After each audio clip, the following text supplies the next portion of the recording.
Have you ever met someone who completely changed the rhythm of your inner life in a very short time? It is as if after that meeting you could no longer look at the world yourself, or even love in the same way again. That relationship may have ended quickly, maybe even suddenly and painfully, yet the feeling it left behind continues to remain. It leaves questions that stay in your mind for a long time. Why that person? Why at that exact moment?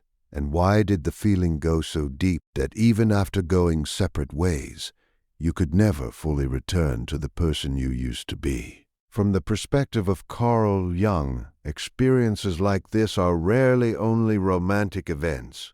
Jung believed that human psychological life is guided not only by our conscious thoughts, but also by the quiet movements of the unconscious mind, where the parts of us that have not yet been lived, healed, or recognized slowly search for their way into the light. What looks like a simple relationship may actually be a very precise psychological process. It activates something inside you and pushes you to face what you may have been avoiding for a very long time. This video is not meant to answer the question of how to hold on to someone who has already left your life.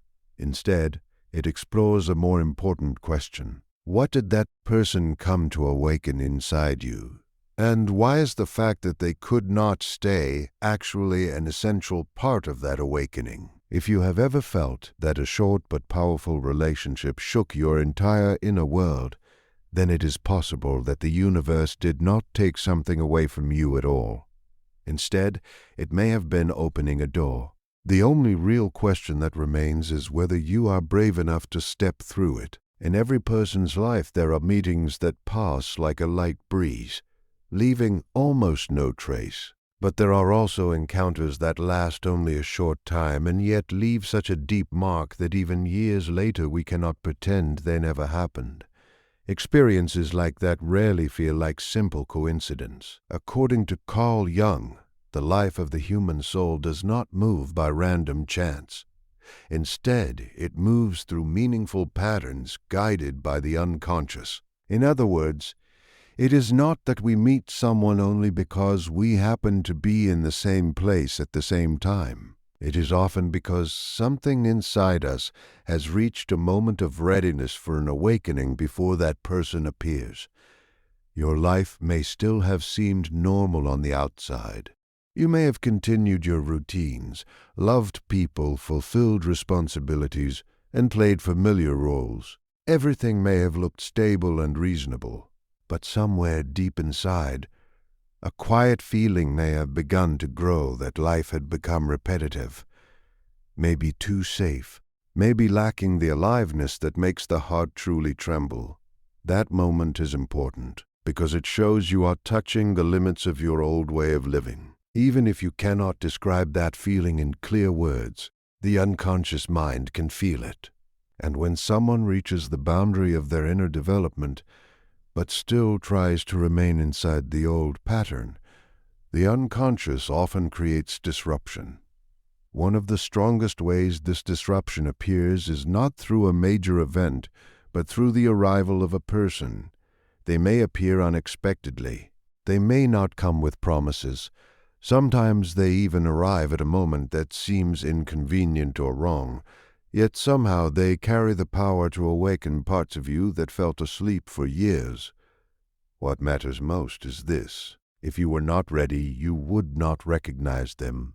That same person could have passed through your life at another time when you were still comfortable with safe choices, and they would have left no mark. Only when something inside you begins to search for deeper truth do you truly see them. And that recognition is not only through your eyes, but through your entire inner feeling. Encounters like this often look like coincidence. Carl Jung described moments like these as synchronicity. Synchronicity does not depend on normal cause and effect. Instead, it describes meaningful connections between the outer world and the inner world. It happens when an external event perfectly matches an inner psychological state. In those moments, the person who appears does not create emotion inside you. They reflect something that is already happening within you. That is why the meeting carries a strange sense of meaning, even when it cannot be logically explained. If we look only through rational thinking, we always try to find clear causes. Why did I meet this person? Why not someone else? Why at this moment and not earlier or later? But synchronicity does not answer through causes. It answers through meaning. And that meaning does not lie entirely in the person themselves. It lies in the inner movement that the meeting awakens in your soul. It forces you to look at yourself in a new way, so when someone enters your life like this, they are not only an individual person, they are also a signal that something inside you is moving into a new stage of development. Because of this, the fact that they cannot stay for a long time is not proof that the meeting was wrong. In many cases, the inability to continue the relationship is exactly what shows that the deeper purpose of the encounter has already been fulfilled. They did not come to become a permanent part of your life. They came to loosen something inside you that had become so familiar that you believed it could never change. When you look back at the experience, instead of asking why they did not stay, a more powerful question may be this: if they had never appeared in your life at all, would you ever realize that you were living below your true potential? Very often, the real meaning of such encounters is not about gaining or losing a person. It is about the awareness that suddenly opens inside you. A door appears in your consciousness, and once it opens, you cannot return to the same life you had before. You are forced to continue walking forward, even though the path ahead no longer looks familiar. At this point, another question naturally appears. If this meeting was not accidental, then what exactly did that person come into your life to do? One powerful possibility is that they came to awaken the real version of you. Some people enter our lives like lightning across a dark sky. In just a few moments, they illuminate an inner landscape we never knew existed. Suddenly, we feel emotions more deeply, think more honestly, and imagine possibilities we had ignored before. But then the relationship breaks. They leave, and they leave behind an emptiness that feels enormous. We begin asking why the universe allowed someone to open our hearts so deeply, only to make us continue the journey alone. Yet through Jung's perspective, the more important question is not why they left, but why their presence awakened something that had been sleeping inside us for so long. In Jungian psychology, deep encounters often work like mirrors. When we look at the other person, we are not only seeing them, we are also seeing a hidden version of ourselves, a version our conscious mind has not yet fully recognized. Sometimes that person carries qualities that awaken forgotten parts of us: courage, honesty, creativity, emotional depth, or the desire to live more authentically. We believe we are attracted to them, but often what we are truly drawn toward is our own unrealized potential. Carl Jung described this as projection. Projection happens when we place parts of our own soul onto another person.